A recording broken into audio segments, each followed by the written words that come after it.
بسم اللہ الرحمن الرحیم۔ السلام علیکم دوستو، دنیا بھر کی خبروں میں آج آپ سنیں گے، لیکن اس سے پہلے اگر ہو سکے تو لائک اور سبسکرائب کا بٹن ضرور دبا لیں۔ شکریہ۔ کیا فلسطین کی حمایت کرنے والا چائنا امریکی حمایت یافتہ اسرائیل سے کوئی ڈیل کر سکتا ہے؟ اسرائیل اور حماس کے درمیان تنازعہ بڑھنے پر چائنا امن کے طور پر کردار ادا کرنا چاہتا ہے، لیکن اسے حاصل کرنے کے لیے چائنا کی کچھ حدود ہیں۔ چائنا نے اس کے حل کے لیے امریکہ سے رابطہ کیا ہے۔ امریکہ نے بھی حل تلاش کرنے کے لیے چائنا کے ساتھ مل کر کام کرنے کا وعدہ کیا ہے۔ چائنا کو امید ہے کہ وہ ایران کے ساتھ اپنے قریبی تعلقات کو استعمال کرے گا، جو غزہ میں حماس اور لبنان میں حزب اللہ کی حمایت کرتا ہے۔ فائنینشل ٹائمز نے خبر دی ہے کہ امریکہ نے چائنا سے کہا ہے کہ وہ ایران کے ساتھ امن مذاکرات کرے۔ چائنا کے ایران کے ساتھ بڑے تجارتی تعلقات ہیں، اور چائنا نے اس سال کے شروع میں ایران اور سعودی عرب کے درمیان ایک غیر معمولی امن معاہدہ بھی کیا ہے۔ ایران کا کہنا ہے کہ وہ غزہ کے تنازع کے حل کے لیے چائنا کے ساتھ اپنے تعلقات مضبوط کرنے کے لیے تیار ہے، اس لیے اس حوالے سے چائنا پر بھروسہ کیا جا سکتا ہے۔ خاص طور پر چائنا کے فلسطینیوں، عربوں، ترکی اور ایران کے ساتھ دوستانہ تعلقات ہیں۔ اسرائیل کے ساتھ دوستی رکھنے والے امریکہ کے ساتھ ساتھ چائنا تمام ممالک کو مذاکرات میں لا سکتا ہے، لیکن دوسرے لوگ جو اس معاملے کو قریب سے دیکھتے ہیں یہ مشورہ دیتے ہیں کہ چائنا مشرق وسطیٰ کی سیاست میں چھوٹا کردار ادا کر سکتا ہے۔ چائنا اس مسئلے کے بارے میں بہت کچھ نہیں کر سکتا۔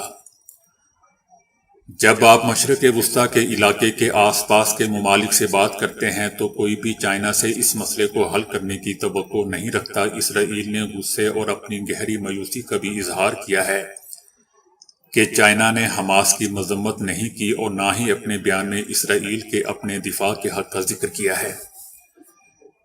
اسرائیل کے غزہ میں فوج اور ٹینک بھیجنے کے بعد چائنا نے اسرائیل سے کہا کہ تمام ممالک کو اپنے دفاع کا حق حاصل ہے، لیکن اسرائیل کے اقدامات خود کے دفاع کی حدود سے باہر ہو رہے ہیں۔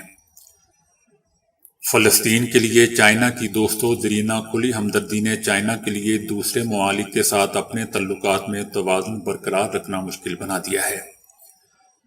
فلسطین کے لیے چائنا کی ہمدردی کی ایک طویل تاریخ ہے۔ چائنا کی کمیونسٹ پارٹی کے بانی ماؤ ژے تنگ نے فلسطین کی قومی آزادی کی تحریکوں کی حمایت میں ہتھیار بھیجے تھے۔ بعد کی دہائیوں میں چائنا نے اپنی اقتصادی پالیسیوں کو وسعت دی اور اسرائیل کے ساتھ تعلقات کو معمول پر لایا۔ چائنا کے اب اسرائیل کے ساتھ 8,000 کروڑ روپے کے تجارتی تعلقات ہیں، لیکن چائنا نے واضح کیا ہے کہ وہ فلسطینیوں کی حمایت جاری رکھے گا۔ صدر شی جن پنگ نے ایک آزادی فلسطینی ریاست کی ضرورت پر زور دیا ہے۔ چینی سوشل میڈیا پر بہت سے لوگوں نے اسرائیل پر فلسطینیوں کے خلاف نسل کشی کا الزام لگایا ہے اور اسرائیل کے اقدامات کا موازنہ نازی ازم سے کیا ہے۔ چائنا میں اسرائیلی سفارتخانے کے ملازم کے خاندان کے ایک فرد کو زخمی کرنے کے واقعہ نے مزید ہلچل مچا دی ہے۔ یہ سب کچھ اسرائیلی حکومت کے ساتھ مذاکرات کی کوشش کرنے والے چائنا کے لیے خلفشار کا باعث ہوگا۔ جب بہت سارے مسائل ہیں تو چائنا اس معاملے میں کیوں ملوث ہو؟ چائنا کی فلسطین کی حمایت کے پیچھے دوستوں سیاسی پس منظر یہ ہے کہ مشرق وسطیٰ میں تنازع بڑھنے کی صورت میں خطے میں چائنا کے اقتصادی مفادات خطرے میں پڑ جائیں گے۔ چائنا اب تیل کے لیے غیر ملکی درآمدات پر بہت زیادہ انحصار کر رہا ہے اور تجزیہ کاروں کا اندازہ ہے کہ اس میں سے نصف خلیج سے آتا ہے۔ مشرق وسطیٰ کے ممالک چائنا کے بیلٹ اینڈ روڈ میں بھی اہم کردار ادا کر رہے ہیں، جو چائنا کی خارجہ اور اقتصادی پالیسی کا ایک بہت بڑا پروگرام ہے۔ دوسری وجہ یہ ہے کہ مشرق وسطیٰ میں یہ تنازع چائنا کو اپنی ساکھ ٹھیک کرنے کا سنہری موقع فراہم کرتا ہے۔ چائنا کو امید ہے کہ فلسطینیوں کے لیے اس کی حمایت کو عرب ممالک، مسلم اکثریتی ممالک اور گلوبل ساؤتھ کے بڑے حصوں میں دیکھا جائے گا۔ مشرق وسطیٰ میں یہ جنگ ایک ایسے وقت میں شروع ہوئی ہے جب چائنا عالمی سطح پر خود کو امریکہ کے متبادل کے طور پر کھڑا پا رہا ہے۔ چائنا کے ایک فوجی اخبار PLA ڈیلی نے امریکہ پر الزام لگایا ہے کہ امریکہ جلتی ہوئی آگ میں ایندھن ڈال رہا ہے۔ چائنا نے روس یوکرین جنگ میں یوکرین کی مدد کرنے پر بھی امریکہ پر تنقید کے لیے یہی الفاظ استعمال کیے تھے۔ امریکی مبصرین کے درمیان ایک نقطہ نظریہ یہ بھی ہے کہ چائنا امریکہ کے خلاف اپنے موقف میں فرق کر رہا ہے۔ یہ امریکی عالمی اثر و رسوخ کو کم کر سکتا ہے، اور یہ کہ چائنا حماس کی کھلے عام مذمت نہ کر کے اپنا اثر و رسوخ محدود کرنے کا خطرہ مول رہا ہے۔ فلسطین کی حمایت میں چائنا کے لیے پہلا چیلنج یہ ہے کہ چائنا اپنے غیر ملکی اثر و رسوخ کو کیسے بڑھا سکتا ہے۔ اس لیے چائنا اس معاملے پر مسلم اکثریتی ممالک کے ساتھ یکجہتی کا اظہار کرتا ہے اور فلسطینی علاقوں پر اسرائیل کے قبضے کی مخالفت کرتا ہے۔ لیکن چائنا پر دوستو یہ بھی الزام ہے کہ وہ اپنے ملک میں ایغور مسلم اقلیت کے خلاف نسل کشی کر رہا ہے۔ کہا جا رہا ہے کہ چائنا کے عرب ممالک کے ساتھ چائنا کے اتنے مضبوط تعلقات ہیں جس کی بنیاد پر چائنا کے خلاف یہ الزامات عرب ممالک کے لیے کوئی مسئلہ نہیں ہوں گے۔ چائنا پر یہ بھی تنقید کی جا رہی ہے کہ چائنا حماس کے تنازع کو اپنے مفادات کے لیے آگے بڑھانے کے لیے استعمال کر رہا ہے، لیکن دوستو یہ تو وقت ہی بتائے گا کہ یہ سچ ہے یا صرف پروپیگنڈا۔ مولوی فضل الرحمان حماس کے رہنماؤں سے اہم ملاقاتوں کے لیے قطر پہنچ گئے۔ وہ غزہ متاثرین کے کیمپوں کا بھی دورہ کر سکتے ہیں۔ وہ ایک ہفتے کے دورے پر قطر اور ترکی پہنچ گئے ہیں اور انہوں نے حماس رہنماؤں خالد مشعل اور اسماعیل ہنیہ سے ملاقات کی ہے اور مسئلہ فلسطین پر رہنماؤں میں تبادلہ خیال کیا ہے۔ ملاقات میں اسماعیل ہنیہ کا کہنا تھا کہ امت مسلمہ کا فرض ہے کہ وہ اسرائیلی مظالم کے خلاف متحد ہو جائیں۔ ہتھیاروں سے بھرے جہاز کرتل ابیب پہنچ رہے ہیں۔ امت مسلمہ فلسطینی بھائیوں کی حمایت کے لیے میدان میں نکلیں۔ مولوی فضل الرحمان ترکیہ، لبنان یا مصر کے کسی علاقے میں غزہ متاثرین کے کیمپوں کا دورہ بھی کر سکتے ہیں۔ مولوی فضل الرحمان کا دورہ دوستو خفیہ رکھا گیا تھا۔ انہوں نے حالیہ دنوں میں اپنے ایک جلسے میں حماس قیادت کے ویڈیو خطاب بھی کروایا تھا۔ اسرائیلی فوج نے غزہ پر رات کے اندھیرے میں المغازی کیمپ پر حملہ کر دیا، جس کے نتیجے میں 51 فلسطینی شہید ہو گئے۔ شہداء میں بچے بھی شامل تھے۔ حماس نے بھی اسرائیل پر راکٹ برسا دیے۔ اسرائیلی آئرن ڈوم سسٹم نے تل ابیب کے آسمان پر کئی راکٹوں کو نشانہ بنانے کی کوشش کی۔ القسام برگیڈ نے پناہ گزین کیمپ کے قریب اسرائیلی فوجیوں کے ساتھ جھڑپ کی ویڈیو بھی جاری کر دی۔ فوٹیج میں اسرائیل ٹینک کو تباہ ہوتے دیکھا جا سکتا ہے۔ اسرائیلی وزیر امیچائی نے کہا تھا کہ غزہ پر ایٹمی بم گرانا ایک آپشن ہو سکتا ہے، جس کے بعد وہ اپنے بیان سے مکر گئے۔ کہا کہ ایٹم بم گرانے کی بات استعارے کے طور پر کہی تھی۔ نیتن یاہو نے دنیا کو دکھانے کے لیے وزیر پر تنقید کرتے ہوئے کہا کہ الیاہو کے بیانات حقیقت پر مبنی نہیں ہے۔ ایٹمی بم کے بیان پر اسرائیلی وزیر کو برطرف کر دیا گیا۔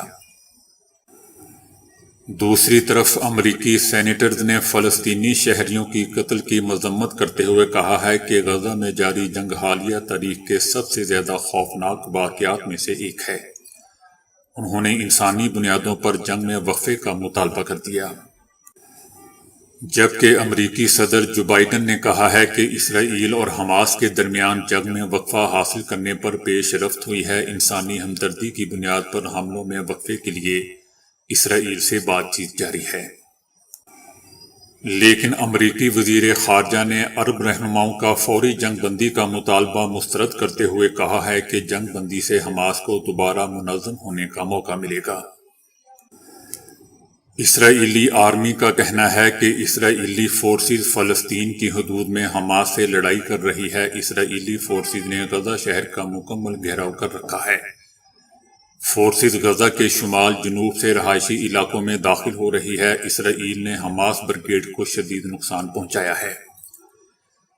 اسرائیلی وزیر دفاع کا بھی کہنا ہے کہ حماس کے مواصلاتی مرکز، بینکر، سرنگوں کے نیٹ ورک کو تباہ کر دیا گیا ہے، لیکن دوستو تصویر اس کے بالکل ہی برعکس ہے، کیونکہ اسرائیلی آرمی اپنے ٹینک بہت تیزی سے گوا رہی ہے۔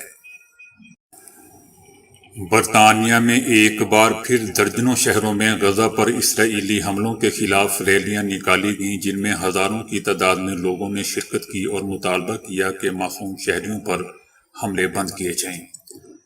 کئی ریلیوں میں فلسطین سے اظہار یکجہتی کے لیے 1 منٹ کی خاموشی بھی اختیار کی گئی۔ گزشتہ ماہ جنگ شروع ہونے کے بعد سے دوستو، ہر ہفتے کو لندن اور عالمی سطح پر دیگر شہروں میں فلسطینیوں کی حمایت میں مظاہرے کیے جاتے ہیں۔ احتجاج کرنے والوں کا کہنا ہے کہ اس ہفتے کے آخر میں برطانیہ بھر کے محلوں، قصبوں اور شہروں میں بڑے پیمانے پر ریلی کی بجائے مقامی مظاہروں کا ایک سلسلہ شروع کیا جائے گا۔ اگلے ہفتے یوم جنگ بندی پر ایک بڑی ریلی نکالنے کا منصوبہ بنایا گیا ہے، جسے وزیر اعظم رشی سناک نے اشتعال انگیز اور بے عزتی قرار دیتے ہوئے تنقید کا نشانہ بنایا ہے۔ حماس نے غزہ شہر میں داخل ہونے کی کوشش کرنے والی اسرائیلی زمینی افواج کو گھیرنے اور زیر کرنے کی مکمل تیاریاں کر رکھی ہیں۔ حماس نے غزہ کی پٹی میں نتیجہ خیز جنگ کے لیے تیاری کر لی ہے۔ حماس کا کہنا ہے کہ وہ اپنے دشمن اسرائیل کو جنگ بندی پر مجبور کرنے کے لیے اس کی پیش قدمی طویل عرصے تک روک سکتی ہے۔ حماس نے ہتھیاروں، میزائلوں، خوراک اور ادویات کا ذخیرہ جمع کر رکھا ہے۔ حماس کو یقین ہے کہ اس کے ہزاروں جنگجو فلسطینی علاقے کے نیچے کھودی گئی سرنگوں کے شہر میں مہینوں تک زندہ رہ سکتے ہیں اور شہری گوریلا ہتھ کنڈوں سے اسرائیلی فورسز کو مایوس کر سکتے ہیں۔ حماس کا کہنا ہے کہ اسرائیل پر محاصرہ ختم کرنے کے لیے بین الاقوامی دباؤ بڑھے گا، کیونکہ شہریوں کی اموات کی تعداد میں اضافہ ہو رہا ہے۔ اس لیے اسرائیل جنگ بندی اور مذاکرات کے لیے بھیک مانگے گا۔ مبصرین کا خیال ہے کہ حماس تنظیم اسرائیلی یرغمالیوں کے بدلے ہزاروں فلسطینی قیدیوں کی رہائی جیسے ٹھوس مطالبوں کے ساتھ جنگ بندی کا مطالبہ کرے گی، کیونکہ حماس نے قطر کی ثالثی میں یرغمالیوں کی رہائی کے مذاکرات میں امریکہ اور اسرائیل پر واضح کر دیا ہے کہ وہ یرغمالیوں کے بدلے فلسطینی قیدیوں کو رہا کرانے کے مطالبے پر عمل درآمد چاہتے ہیں۔ اس کے علاوہ حماس کا بنیادی ہدف اسرائیل کی غزہ کی 17 سالہ ناکہ بندی کو ختم کرنا ہے۔ حماس اسرائیلی بستیوں کی توسیع کو بھی روکنا چاہتی ہے۔ اس کے علاوہ حماس یروشلم میں مسجد اقصی میں اسرائیلی سیکیورٹی فورسز کی بھاری موجودگی کو بھی ختم کرنا چاہتی ہے۔ امریکی صدر جو بائیڈن کی انتظامیہ کی جانب سے اسرائیل کی حمایت اور غزہ میں اس کی مسلسل فوجی کارروائی کے خلاف احتجاج کے لیے ہفتے کی سپہر فلسطین کے ہزاروں حامیوں نے واشنگٹن ڈی سی کے مرکز میں سڑکوں پر احتجاج کیا۔ پرچم تھامے مظاہرین نے دریا سے سمندر تک فلسطین آزاد ہوگا جیسے نعرے لگاتے ہوئے مظاہرین وائٹ ہاؤس کی طرف جانے والی سڑک پر جمع ہوئے۔ ان مظاہرین میں زیادہ تر دوستوں نوجوان تھے۔ جب مارچ وائٹ ہاؤس پہنچا تو مظاہرین نے غزہ میں خون ریزی کی علامت کے طور پر امریکی صدر رہائش گاہ کا شمالی مغربی دروازہ سرخ رنگ سے رنگ دیا۔ مظاہرین کا اہم مطالبہ غزہ میں فوری جنگ بندی اور اسرائیل کے لیے امریکی امداد کا خاتمہ تھا۔ مظاہرین نے صدر جو بائیڈن پر نسل کشی کی حمایت کا الزام بھی لگایا اور اسرائیل کو مزید امداد فوری طور پر روکنے کا مطالبہ کیا۔ خیبر پختونخوا کے 16 اضلاع کو ڈینگی وائرس کے لیے انتہائی حساس قرار دے دیا گیا ہے، جبکہ صوبے میں کیسز کی تعداد 645 تک پہنچ گئی ہے۔ ڈینگی سے سب سے زیادہ متاثر پشاور ہے، جہاں اب تک 157 کیسز رپورٹ ہو چکے ہیں، جبکہ صوابی میں 59، مردان میں 45، کوہاٹ میں 41، چارسدہ میں 37، بٹگرام میں 36، ایبٹ آباد میں 34 اور ہری پور میں 30 ڈینگی کے کیسز سامنے آئے ہیں۔ نواز شریف نے معاشی مسائل کے حل اور جمہوری نظام کی مضبوطی کے لیے ملک کی سیاسی قیادت سے مشاورت کا فیصلہ کیا ہے، جبکہ پارٹی کی سینئر رہنماؤں نے تحریک انصاف کے وفد کو بھی مدعو کرنے کی تجویز دی۔ نواز شریف کا آئندہ ہفتے سے سیاسی سرگرمیاں شروع کرنے کا امکان ہے۔ لیگی قائد آئندہ ہفتے مانسہرہ میں جلسے عام سے خطاب کریں گے۔ نواز شریف انتخابی مہم شروع کرنے سے پہلے سیاسی قیادت کو دہرانے پر اکٹھا کریں گے اور وہ خود چند روز میں اس حوالے سے سیاسی رہنماؤں سے رابطے کریں گے۔ نواز شریف نے ملک گیر دورے کا بھی فیصلہ کیا ہے۔ نواز شریف 10 نومبر کے بعد ملک بھر میں دوروں کا آغاز کریں گے۔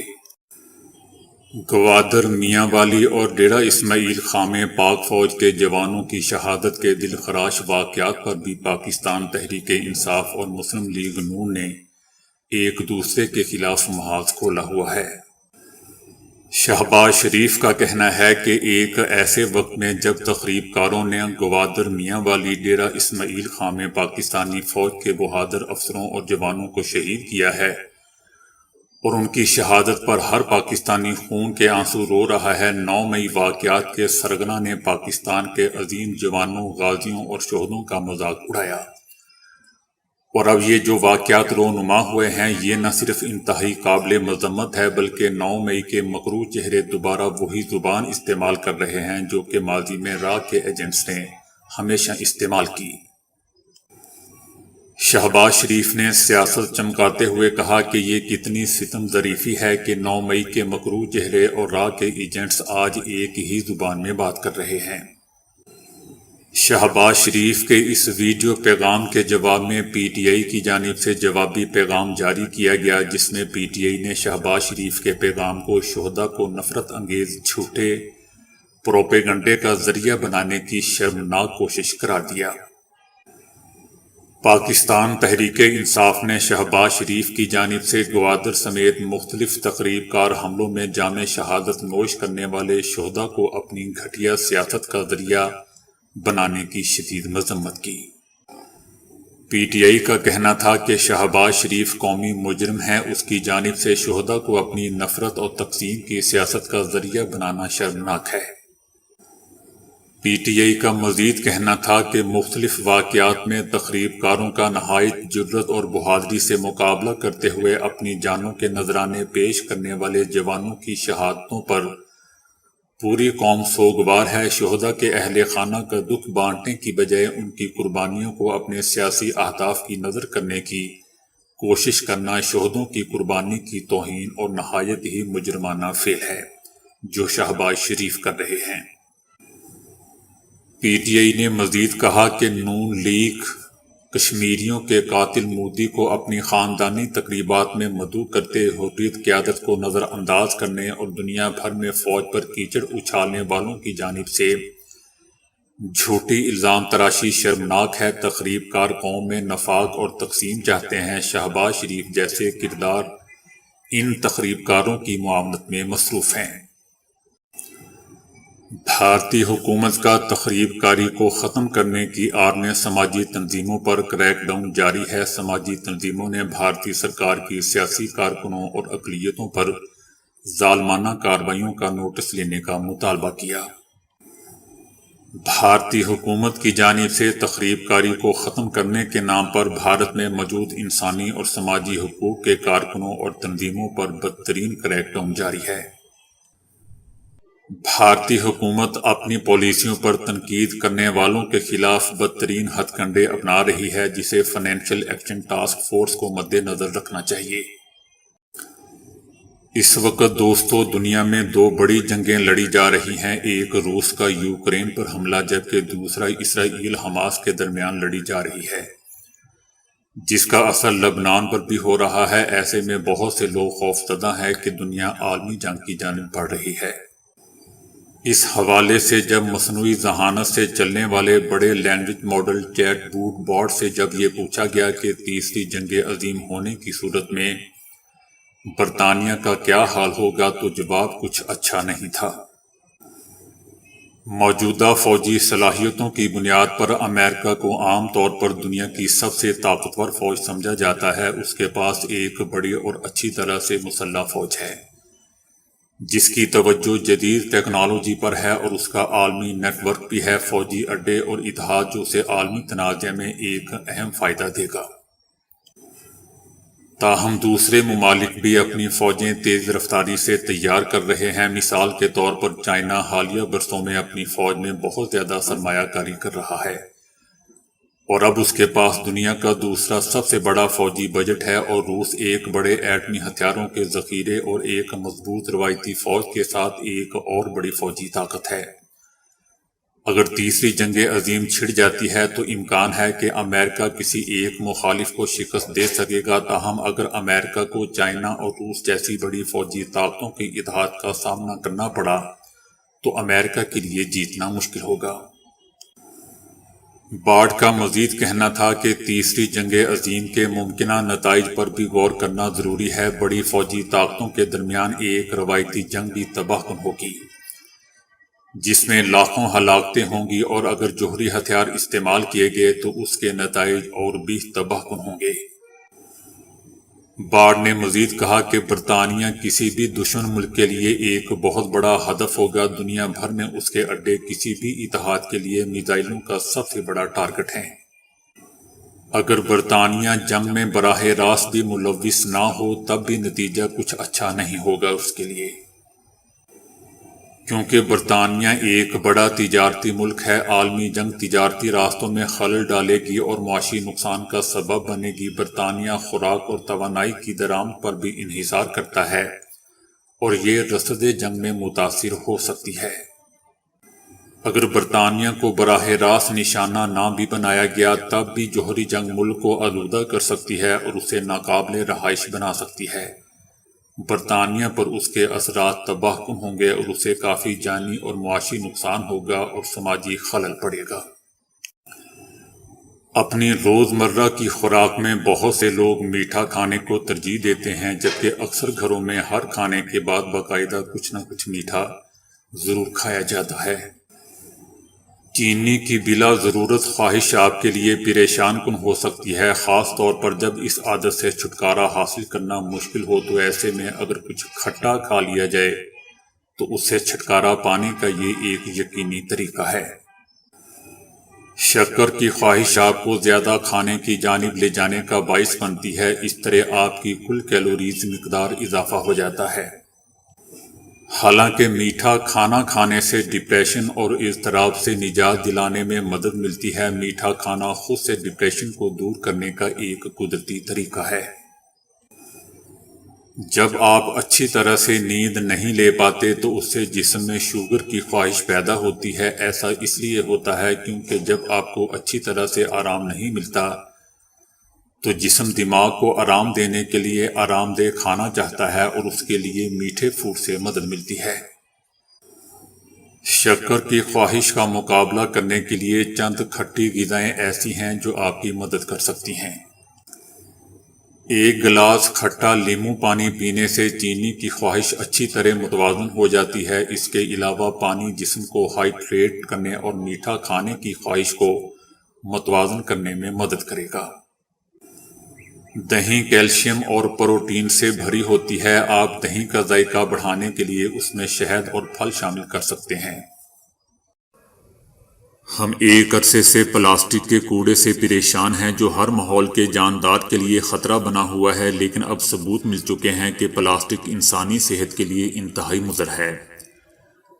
تحقیق سے معلوم ہوا ہے کہ پلاسٹک میں ایک EDC کیمیکل پایا جاتا ہے جو اینڈوکرائن غدود کے نظام کو متاثر کر کے کینسر، شوگر، اعصابی خرابی جیسے مسائل پیدا کرتا ہے۔ اس کے علاوہ بھی پلاسٹک میں دیگر کئی زہریلے مرکبات دریافت ہوئے ہیں۔ یہ بھی معلوم ہوا ہے کہ 1000 اقسام کے پلاسٹک میں EDC موجود ہوتا ہے۔ یہ پلاسٹک پیکنگ، ادویہ، کھلونوں، الیکٹرانکس، صنعتوں اور گاڑیوں سمیت ہر جگہ استعمال ہو رہے ہیں۔ مجموعی طور پر پلاسٹک میں بہت سارے کیمیائی اجزاء پائے جاتے ہیں، اور ان میں 144 اجزاء کو انسانی صحت کے لیے مضر قرار دیا گیا ہے۔ اسی طرح اب انسانی جسموں میں EDC کی موجودگی ایک عالمی مسئلہ بن چکی ہے۔ گھروں میں پلاسٹک کے باریک ذرات ہمارے جسم میں جا کر EDC کو بدن کے اندر اتارتے ہیں۔ اس ضمن میں بڑے پیمانے پر عمل اور تدابیر کی ضرورت ہے۔ بات شادی کی ہو رہی ہے تو بتاتا چلوں کہ میاں بیوی کی محبت کبھی ختم نہ ہونے والی محبت ہے، جو ساتھ رہیں تو بھی ایک ہیں، اور ایک دوسرے سے جدا ہو جائیں تو بھی دلوں میں ایک دوسرے کے لیے وہی مقام رہتا ہے۔ کیونکہ اس محبت کا کوئی مول نہیں، یہ لازوال ہے جو کم تو شاید ہو جائے مگر کبھی ختم نہیں ہو سکتی۔ احساس کی کرنیں کہیں نہ کہیں دلوں میں جلتی رہتی ہیں۔ فاطمہ بربر ایک فلسطینی خاتون ہے۔ ان کی شادی 25 سال قبل ہوئی تھی جو کہ محبت کی شادی تھی۔ ان کی شادی ہونا ناممکن تھی، لیکن دونوں نے بہت مشکلیں جھیلنے کے بعد بہرحال ایک دوسرے سے شادی کر ہی لی۔ 4 سال کے دوران ان کے ہاں بیٹا پیدا ہوا اور پھر بیٹی کی پیدائش ہوئی اور بڑی ہنسی خوشی زندگی گزر رہی تھی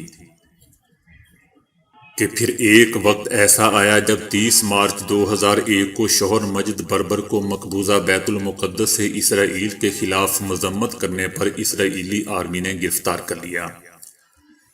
جس وقت ان کو گرفتار کیا گیا ان کا بیٹا 4 سال کا تھا، جبکہ بیٹی زینہ 15 دن کی تھی، اور گرفتار کرنے کے بعد ان کو اپنے اہل و عیال سے اتنا دور کر دیا گیا کہ کبھی ملنے کا موقع بھی نہ دیا گیا۔ مگر مجد کی بیوی فاطمہ بربر اس سے دور رہنا برداشت نہ کر سکی اور ہر طرح سے اپنے شوہر کی رہائی کے لیے کوششیں کرتی رہی،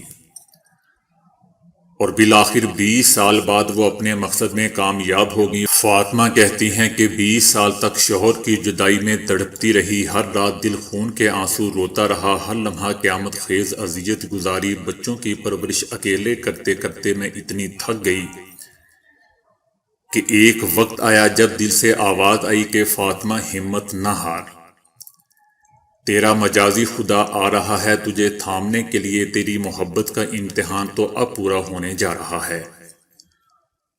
اور بالآخر مجھے میرا شوہر مل گیا۔ اس کو دیکھ کر آنسو آئے، مگر مجھے لگا کہ اب زندگی مکمل ہو چکی ہے۔ جب مجھے پتا چلا کہ آج میرا شوہر رہا ہو کر واپس آ رہا ہے تو میں نے سوچا کہ 25 سال قبل جب شادی کے دن میں اس کے لیے تیار ہوئی تھی اس وقت بھی میرے یہی جذبات تھے جو آج اس کے لوٹنے پر ہے، اس لیے میں نے دلہن کی طرح تیار ہونے کا سوچا اور میری بیٹی نے مجھے اپنے والد کی دلہن کے روپ میں تیار کیا۔ دوسری طرف شوہر مجد کا کہنا تھا کہ شادی سے قبل میں جب بھی فاطمہ کو کہتا تھا کہ محبت میں زمین سے آسمان کی دوری بھی سہنی پڑتی ہے، کیا تم خود کو اتنا مضبوط سمجھتی ہو کہ ہر امتحان اکیلے گزار لوگی؟ جس پر فاطمہ ہمیشہ میری ہمت بڑھاتی، مجھے حوصلہ دیتی تھی کہ میں ہر مشکل وقت میں خود کو کمزور نہیں ہونے دوں گی، تمہارے ساتھ خود کو تمہارے نام پر ختم کر دوں گی۔ اور جب میں قید میں تھا تو 20 سالوں میں ہماری ملاقات ایک دن بھی نہ ہو سکی، لیکن فاطمہ سے میرا تعلق روح کا تھا، یہ روز میرے خوابوں میں آتی تھی اور ہر دن مجھے جینے کی امید ملتی تھی۔ دوستو، 2 دن قبل جہاں اسرائیلی آرمی کی جانب سے شوہر مجد کو رہا کیا گیا تھا، وہیں گزشتہ روز اسرائیلی حکام اس کو دوبارہ پکڑ کر لے گئے، جس پر فاطمہ اور ان کے بچے چیختے رہے، چلاتے رہے۔ فاطمہ التجا کرتی رہی کہ مجد کو واپس نہ پکڑا جائے، لیکن اسی اسنا میں خوب ہاتھا پائی ہوئی اور فاطمہ ایک مرتبہ پھر اپنے شوہر سے جدا ہو گئی۔ اب دیکھنا یہ ہے دوستو کہ قسمت کب تک فاطمہ کا اور امتحان لے گی۔ تو دوستو ابھی کے لیے اتنا ہی۔ ویڈیو کو لائک اور شیئر کرنے کا بہت بہت شکریہ۔